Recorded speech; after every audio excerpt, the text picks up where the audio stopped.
So I'm going to have Roman read Luke 10:38 to 42. Požádám Romana, aby přečetl verš z Lukášova evangelia z 10. kapitoly 38.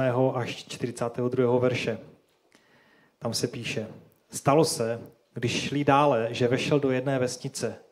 Nějaká žena jménem Marta jej přijala do svého domu.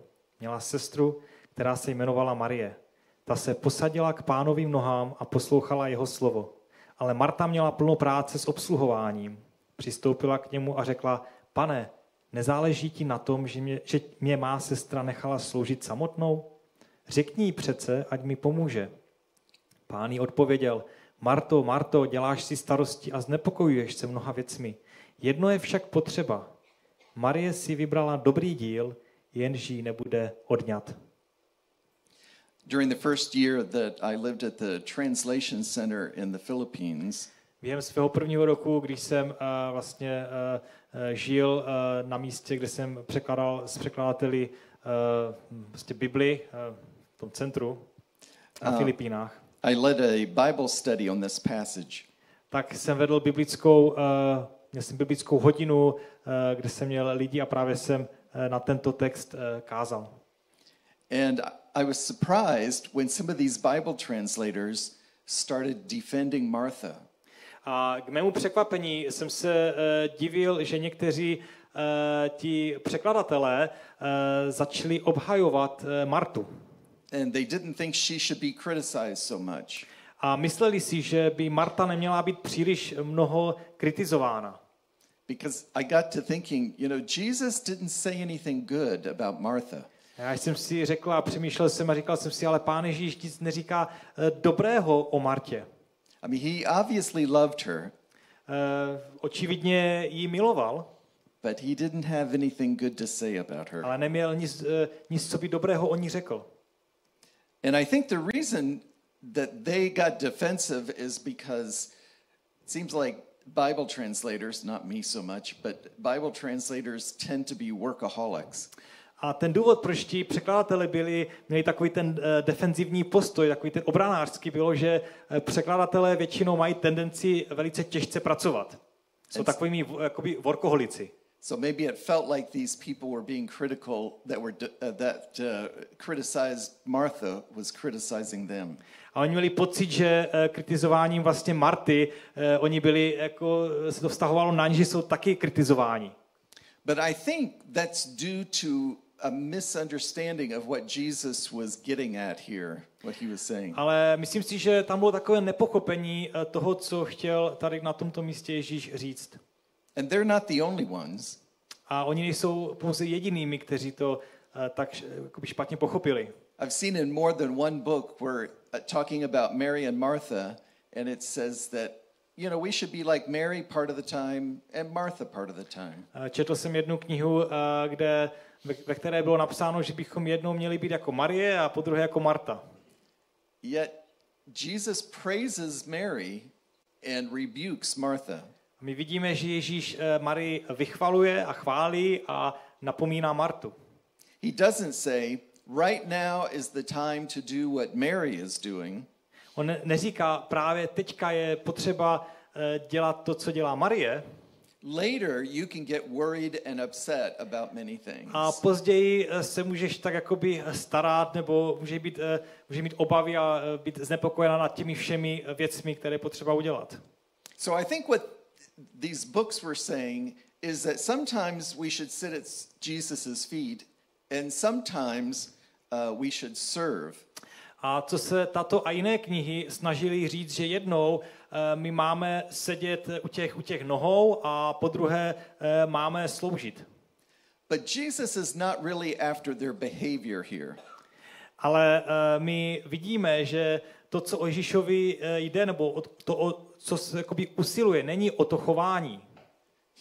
He's looking deeper than our behavior. Ale on se dívá daleko hlouběji, než je chování. So he's not saying that it's wrong to serve or work. On neříká, že je něco špatného na tom sloužit. The passage right before this is Jesus telling the story of the Good Samaritan. A když se podíváme do Bible, tak verše před touto pasáží, před tímto textem říká, že je tam příběh o dobrém Samaritánovi. So there he's encouraging people to serve others. A naopak Ježíš pozbuzuje druhé, aby sloužili druhým. He didn't change his mind here. On tady jakoby najednou nemění svůj mysl. He is saying that Martha's heart is wrong here. Ale on tady říká, že to srdce od Marty je špatné. So even if Martha changed her behavior, takže i když by Marta změnila své chování, if she said, "Okay, I'll sit down and listen," a kdyby si řekla, tak dobře, já si teda sednu a budu poslouchat, she still would have been worried and upset about many things. Stále by se starala a byla by tak znepokojena nad všemi těmi věcmi. Maybe now even more worried because no one is doing the work. Možná by se starala ještě více, protože najednou by nebyl kdo by to všechno udělal. She needed a change of heart. A ona potřebovala proměnu srdce. Not just a change in behavior. Ne pouze proměnu a změnu chování. Although that might result. I když ačkoliv by ta změna chování měla být přirozeným výsledkem. So Jesus is not being critical of Martha's personality either. Dokonce ani Ježíš nekritizuje tu povahu Marty. She's not saying, "Oh, you should have a personality more like Mary." Ty bys měla mít tu povahu nebo tu charakteristiku své povahy bys měla být stejné jako má Marie. Because how can we change our personality? Ale jak můžeme změnit svůj charakter, svou povahu? So I think when people think that Jesus is being too critical of Martha's behavior or personality.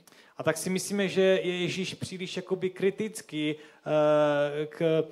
k Martě, k její prostě povaze a k jejímu chování. Especially if we have similar behavior or personality. Zvláště tehdy, když vlastně máme podobné chování a podobný charakter jako Marta. Then it's very easy to get defensive. Tak tehdy je velice lehce je být prostě nějakým způsobem dotčen a mít ten defenzivní postoj.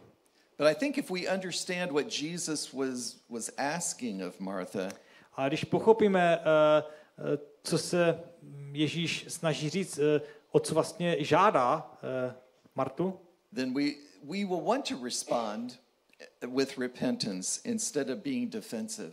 Tak my budeme mít tendenci odpovědět vlastně postojem pokání a ne tím obranářským způsobem.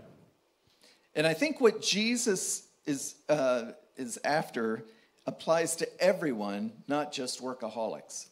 A myslím si, že to je to, co o Ježíšovi jde, o co usiluje, takže se netýká pouze Marty, ale každého. So I think Martha's problem is that she was seeking to establish her own righteousness. A co tady vidím je, že Marta se snažila sama sebe ospravedlnit, získat prostě vlastní spravedlnost. And I think that is everyone's problem. A myslím si, že je to problém každého z nás.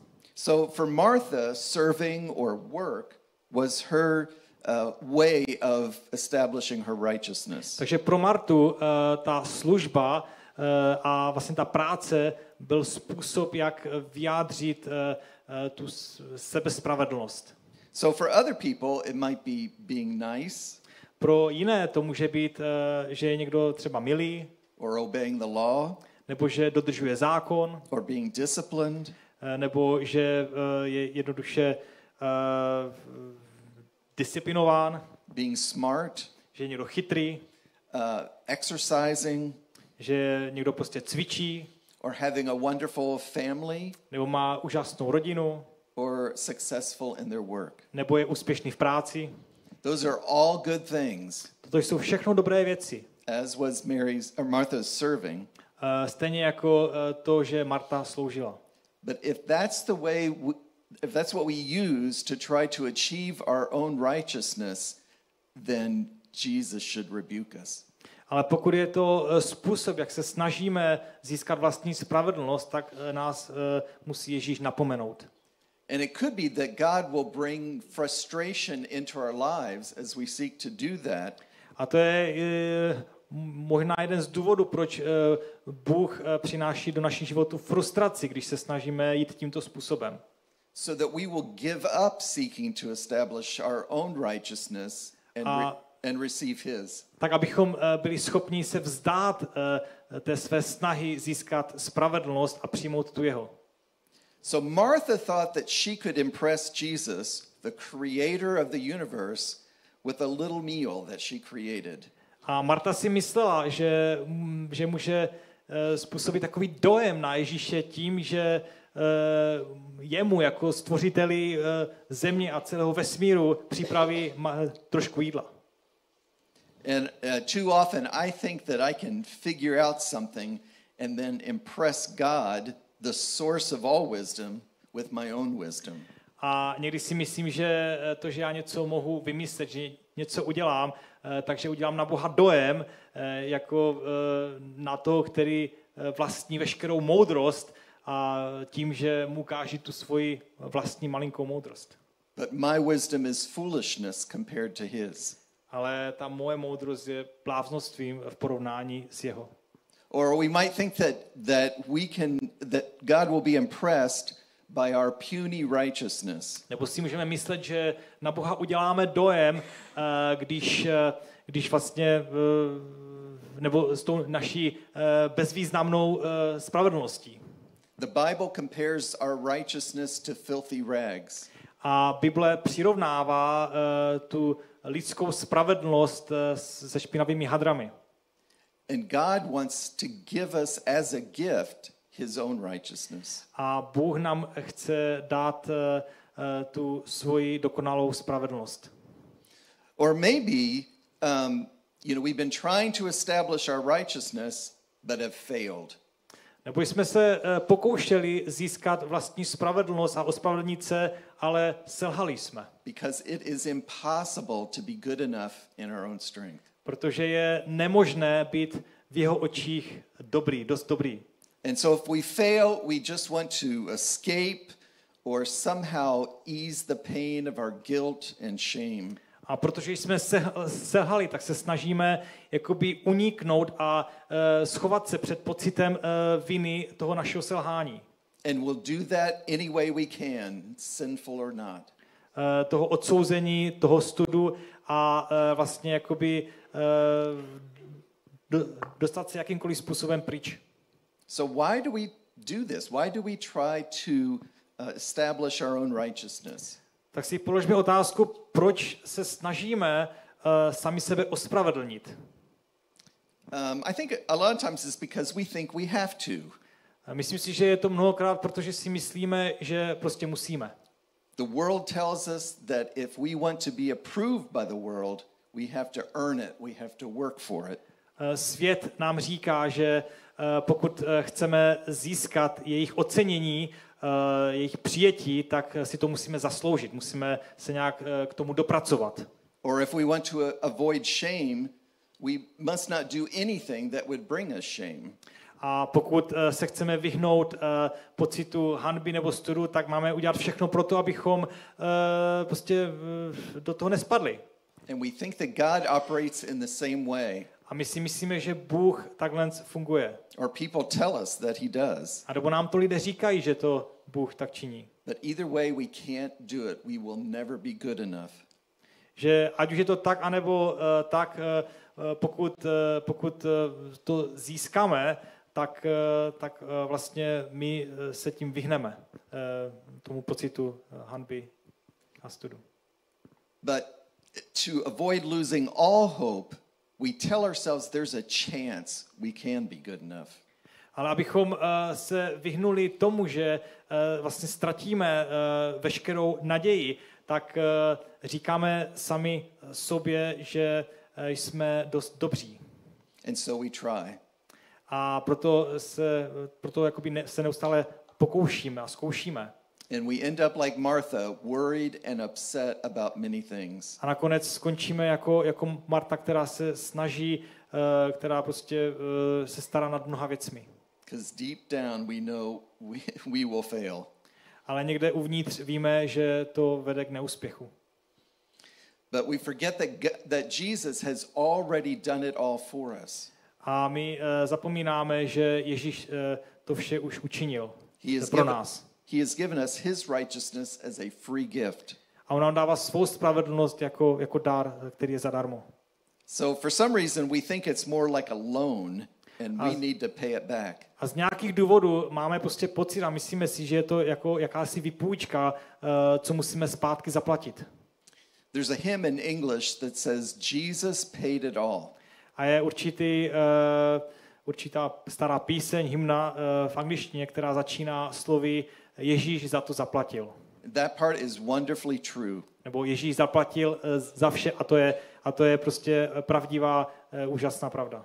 But then it continues, all to him I owe. A pak to pokračuje, vše mu náleží, všemu prostě dlužím. And in English there's two ways we can understand that. A toto v angličtině můžeme pochopit dvěma způsoby. So first it means that he deserves all the credit. Za prvé tomu můžeme porozumět tak, že jemu vlastně jakoby náleží veškeré uznání, because we can contribute nothing to our salvation. Protože my žádným způsobem nemůžeme přispět ke svému spasení.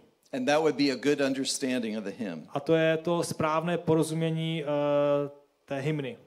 But it could also mean Ale to také může znamenat, that I owe Jesus and I'd better pay him back or I am in trouble. Že vlastně já něco dlužím Ježíši a je dobré, abych mu raději to všechno zpátky nějakým způsobem zaplatil, jinak jsem v problému, budu mít problém. And that's not a good way to understand it. A to není správný způsob, jak tomu porozumět, jak tomu rozumět. Jesus paid our debt. Ježíš zaplatil za náš dluh. He didn't increase it. On ho nezvyšuje. But many of us, we just give up. Ale mnoho z nás máme tendenci to vzdát. Maybe we stay in the church, but our heart isn't in it. Možná my jsme a zůstáváme v církvi, ale naše srdce ne. I heard a message from a guy, he was a chaplain and a professor at a Christian college. Slyšel jsem jedno slovo od člověka, který byl kaplánem a profesorem na jedné škole. And he talked to many students who had left the church or were thinking about it. A on mluvil k těm studentům, kteří přemýšlejí, že odejdou z církve, ze sboru, anebo kteří už odešli. And the main reason was that so many of them had been given this pressure to do more and to do better.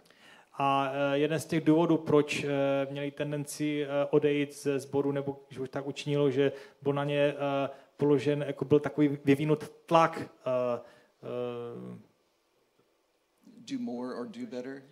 Tlak toho, aby toho učinili více, aby to udělali ještě více pro Boha. But that's not what God wants. Ale to není to, co Bůh chce.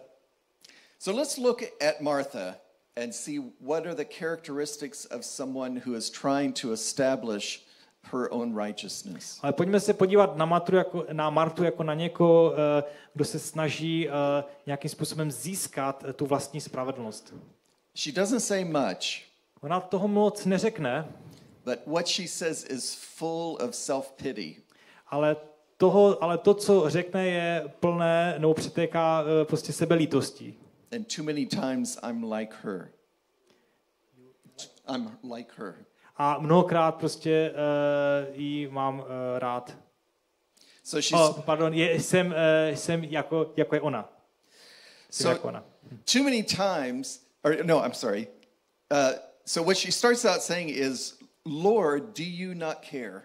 A ta slova, která ona říká, nebo tím, čím začíná, je: Pane, nezáleží ti na tom? So basically she's really doubting whether Jesus did care. A ona tím jakoby pochybuje, jestli se vůbec Ježíš stará. If he cared, he would do something. Kdyby se staral, tak by něco udělal. And we can think, hey, we are doing things for God. Why doesn't he notice? A my se kolikrát ptáme, já dělám tolik věcí pro Boha, proč se on nestará? And I also think it's a way for her to manipulate God. A myslím, že to je i způsob, jakým se ona snaží manipulovat Bohem. Because she really wants Mary to help her. Protože ona prostě chce, aby jí Marie pomohla. Her righteousness is at stake. Na obdiv je právě ta její spravedlnost. And she continues, so Lord, do you not care that my sister has left me? Pane, nezáleží ti na tom, že mě má sestra nechala? So Martha kind of reminds me of the prodigal son's older brother. A ta Marta mi připomíná toho staršího bratra, toho marnotratného syna. He complained about his brother. Ten starší bratr si stěžoval na svého mladšího bratra. And Martha complained about her sister. A Marta si stěžovala na svou sestru. But the prodigal son's brother complained about him wasting all that money. Vidíme, že ten bratr starší si stěžoval nad tím, že ten mladší marnotratný syn, jeho bratr, všechny peníze promrhal. And Martha complained about her sister doing nothing.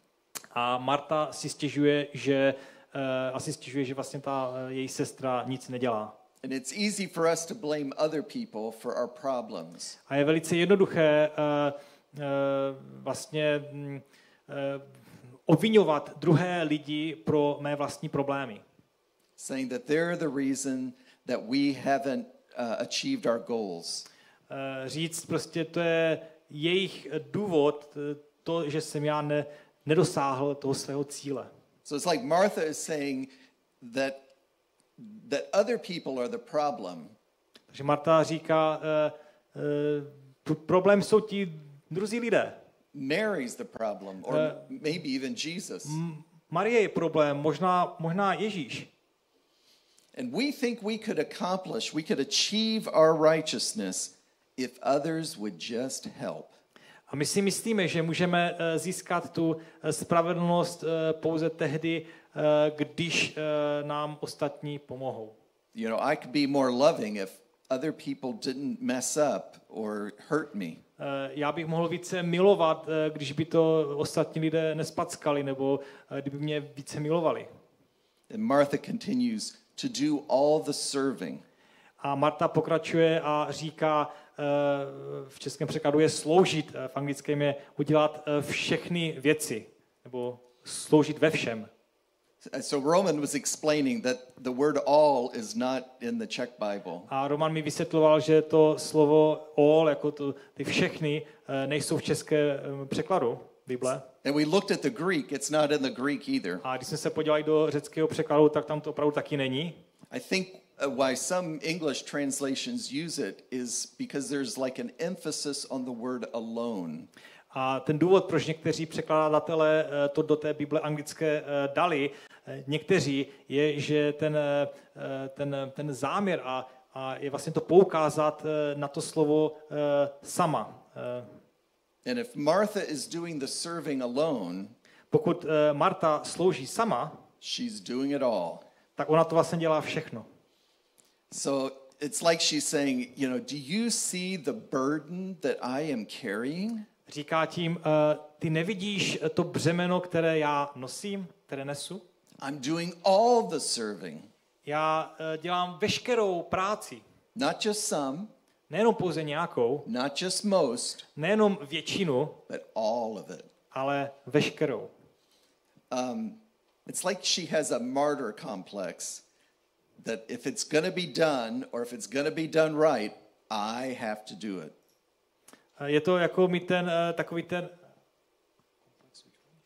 that martyr complex, like it's got to be me.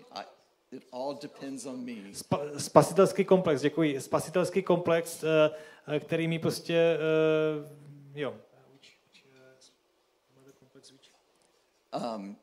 It's like, I'm being killed for this. I'm the one that has to do everything. Takže vlastně je to takové, že beze mě by to tady jakoby nefungovalo, jo? Takže já to prostě musím udělat, jinak to všechno selže.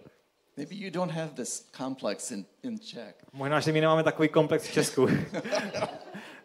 It's really American. Je to určitě jenom americký komplex.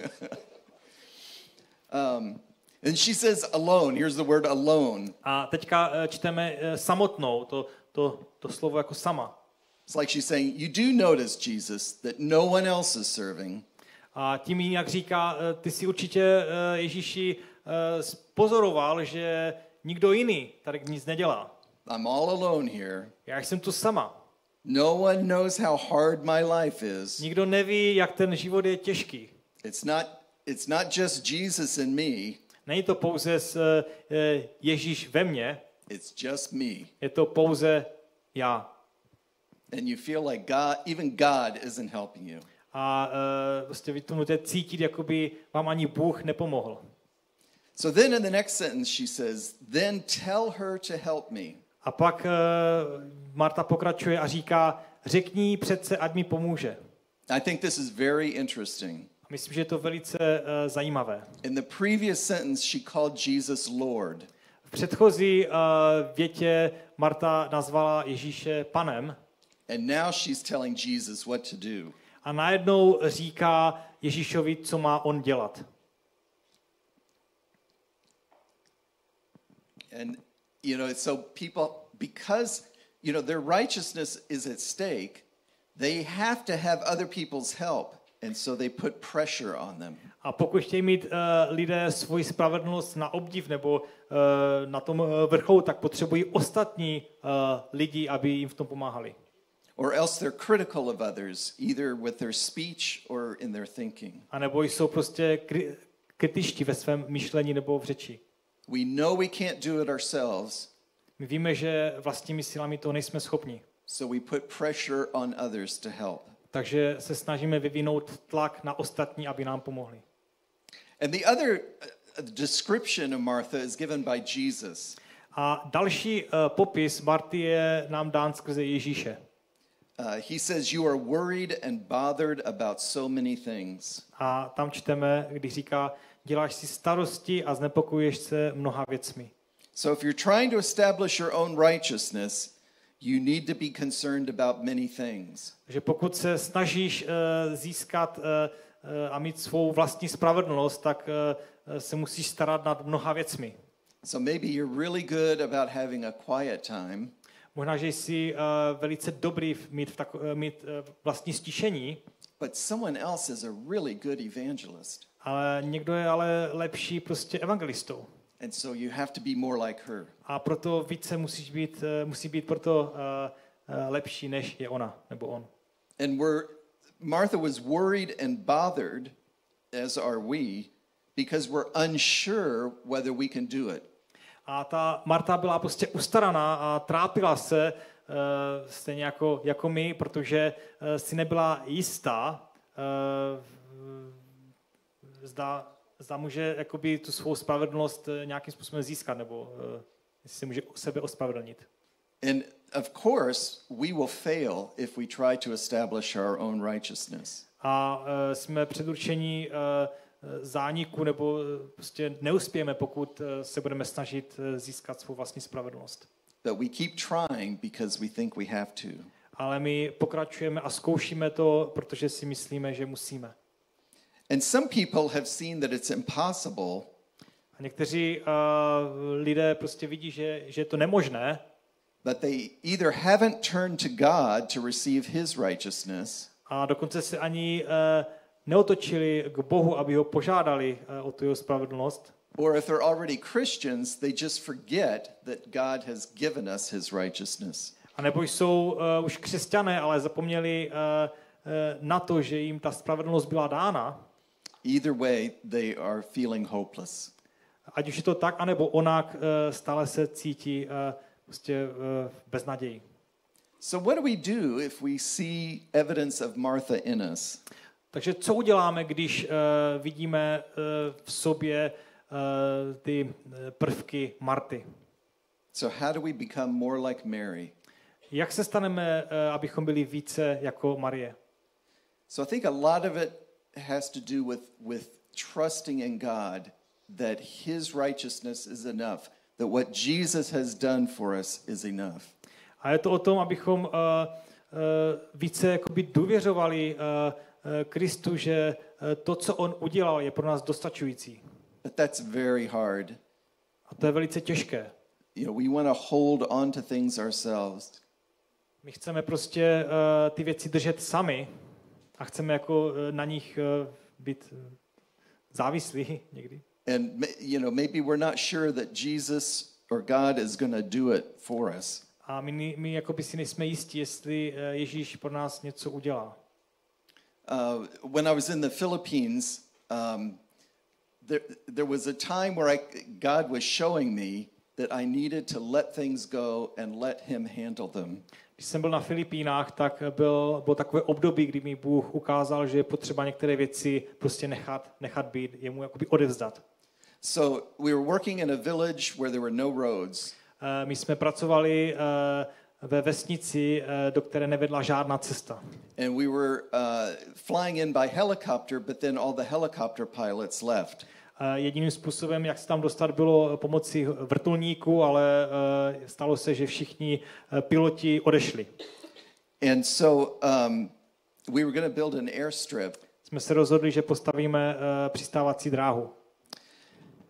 And the night before they were going to start the work, I was worried about two main things. A noc, nebo den předtím vlastně, než se mělo začít, tak jsem se staral nad dvěma věcmi. The day before we had, you know, looked at how much dirt had to be moved to make the airstrip, and I realized it was going to be a lot more work and cost a lot more money than I thought. Den předtím, když jsem viděl ten pozemek a kolik vlastně té špiny a kolik věcí musí být uděláno, tak jsem viděl, že mi to bude stát mnoho práce a mnoho peněz. I thought it was going to cost twice as much as I had originally thought. A myslel jsem, že mi to bude stát dvakrát tolik, než jsem původně zamýšlel. But actually it ended up costing 3 times as much. A nakonec to stálo 3krát víc. The other thing was these people, they used to be headhunters. A předtím tito lidé v té vesnici byli hrdlořezové. And they were kind of an aggressive people. Byli velice agresivní. And I was going to have to negotiate with them over how much they were paid. A já jsem měl za úkol, že s ním musím vyjednat, kolik jim bude za tu práci zaplaceno. And I'm not real good at that. A já nejsem dobrý vyjednavač. And so all night I'm thinking about these things. A celou noc jsem nad tím přemýšlel. And it was like somehow God, you know, made me understand that I had to let it go and let him handle it. A nějakým způsobem mě Bůh vedl k tomu, abych ty věci jednoduše mu odevzdal a nechal prostě být. But for some reason I didn't want to let go.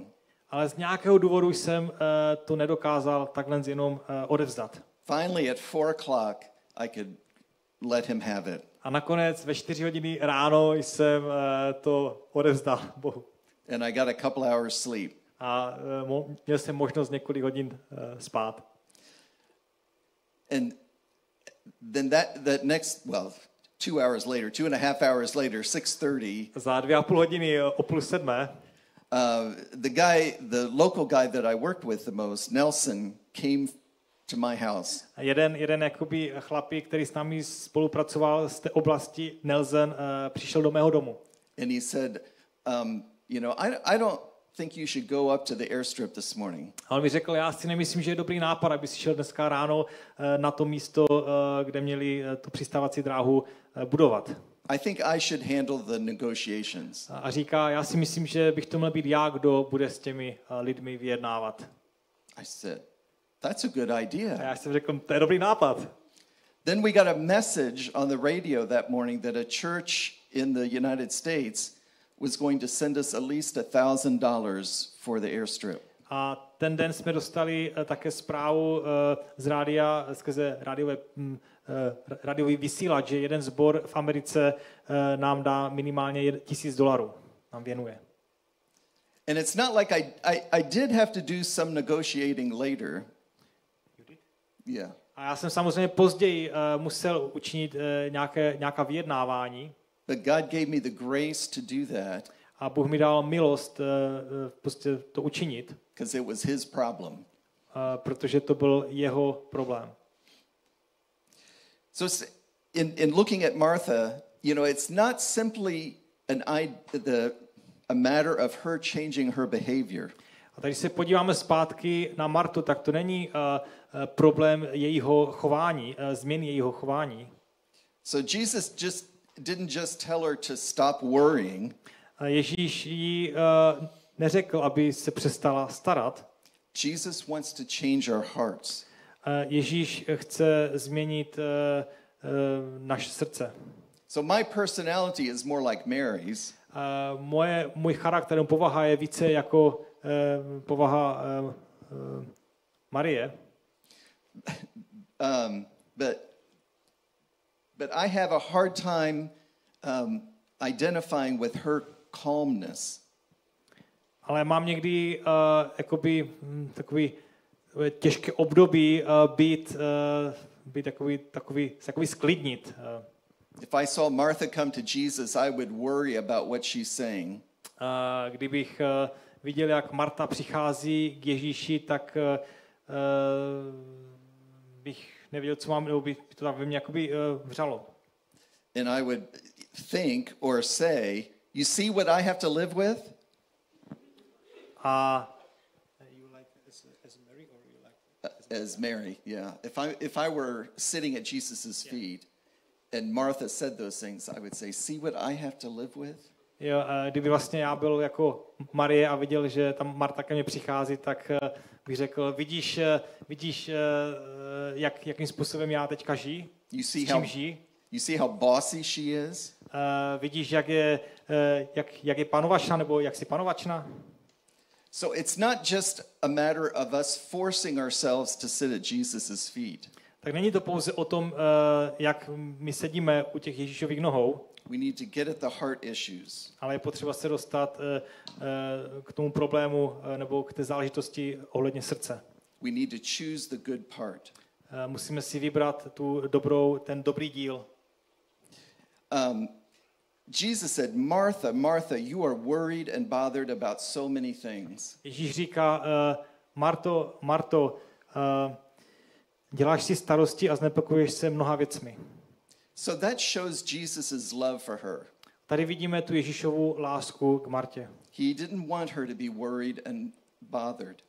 On nechce, aby byla ustaraná a takový jakoby znepokojená. So we need to live in being aware of God's love for us. A my si musíme být vědomí té Boží lásky, kterou má k nám. That will energize us so that we can serve him more. Která nás vyburcuje k tomu, abychom mu více sloužili. But we will serve him because we know we are loved. A to, že my mu budeme sloužit, bude vycházet z toho, že jsme milováni. And not to earn his love. A ne to, že si musíme tuto lásku nějakým způsobem získat. Jesus also said, only one thing is necessary. A Ježíš řekl, jedno je však potřeba, nebo jedna věc je nezbytná. So Martha is worried and upset about many things. Marta se stará nad mnoha věcmi. But Jesus said you only need one thing. Ale Ježíš říká, je potřeba pouze jedna věc. So what is that one thing? A co je tou jednou věcí? He doesn't say. On to neříká. But he gives us clues. Ale dává nám takovou nápovědu. First, za prvé, he says, for Mary has chosen the good part. Říká, že Marie si vybrala dobrý díl. It's something that Mary has chosen, not something she has done. Je to něco, co si Marie vybrala, ne to, co udělala. Another clue is that Jesus says, which shall not be taken away from her. Další nápovědou je to, že Ježíš řekl, jenž jí nebude odňat ten díl. So it's something she has. To je něco, co ona má. Something she's received. Co už získala. And it's something that she cannot lose. A je to něco, co nemůže ztratit. I believe she chose to believe the gospel. A já věřím, že si vybrala věřit evangeliu. To receive the righteousness that God offers as a free gift. To, že získává spravedlnost, kterou Bůh nabízí. And we need to do that on a regular basis, every day. A my to musíme činit na každý den, takovém běžném životě. To remind ourselves of what Jesus has done. Abychom si připomněli, co Ježíš učinil. and not what we have done or should do. A ne to, co jsme my učinili, nebo co bychom měli učinit. So Romans 4:5 says, v Římanům 4:5 je napsáno, kdo však pro svou spravedlnost nepracuje, ale spoléhá na toho, který ospravedlňuje bezbožného, tomu se jeho víra pokládá za spravedlnost. so what is counted as righteousness? Co je počítáno za spravedlnost? It's not our work, Není to naše práce, it's our belief. je to naše víra. So Paul talks about this in Philippians 3:4-9. A Pavel o tom mluví ve Filipským ve 3. kapitole 4. až 9. verši, kde se píše, zdali se někomu jinému, že může spolehat na sebe, já tím víc, obřezán 8. dne z rodu izraelského z kmene Benjamínova, Hebrej z Hebrejů, jde-li o zákon farizeus, jde-li o horlivost pronásledovatel církve, jde-li o spravedlnost, která je v zákoně, byl jsem bez úhony, ale cokoliv mi bylo ziskem, to jsem pro Krista uznal za ztrátu. Opravdu také pokládám všechno za ztrátu pro nesmírnou vzácnost poznání Krista Ježíše svého Pána. Pro něho jsem se všeho zřekl a pokládám to za odpad, abych získal Krista a byl nalezen v něm, nemá je svou spravedlnost, která je ze zákona, ale tu, která je z víry v Krista, tu spravedlnost, která je z Boha na základě víry. So these many things that we are worried and bothered about, Takže těch mnoho věcí, nad kterými se staráme a které nás nějak znepokojují, we have to consider them rubbish je potřeba, abychom je považovali za smetí. and receive the gift of righteousness that God gives. Za odpad a vlastně obdrželi tu boží spravedlnost. And we can only do that when we compare these things with the surpassing value of the beauty of Christ. A to můžeme učinit pouze tehdy, když to srovnáme, ten náš odpad, s tou nesrovnatelnou hodnotou Kristovy krásy. And that's hard. A to je velice těžké. It's not what our flesh wants. To je ne to, co naše tělesnost chce. Our flesh wants some credit. Naše tělesnost chce nějaké uznání. But if we receive God's Ale righteousness pokud my získáváme tu boží spravedlnost and become like Mary a stáváme se jako Marie and choose the good part, a bereme nebo vybíráme si, volíme si ten dobrý díl, then we can know Christ. potom můžeme poznat Krista. So the way to Christ is through faith, through receiving his perfect righteousness. A tak poznat Krista je skrze víru tím, že obdržíme tu jeho spravedlnost. Then we can sit at his feet in peace Potom můžeme sedět u jeho nohou v pokoji, or serve him anebo mu sloužit and enjoy his presence in our lives. a radovat se z jeho přítomnosti ve svých životech. The last words of Buddha were strive without ceasing. Poslední Buddhovy slova bylo bojuj neboli snaž se bez přestání. The last words of Jesus on the cross and my last words to you are it is finished. A poslední Ježíšova slova na kříži a moje poslední slova k vám je dokonáno.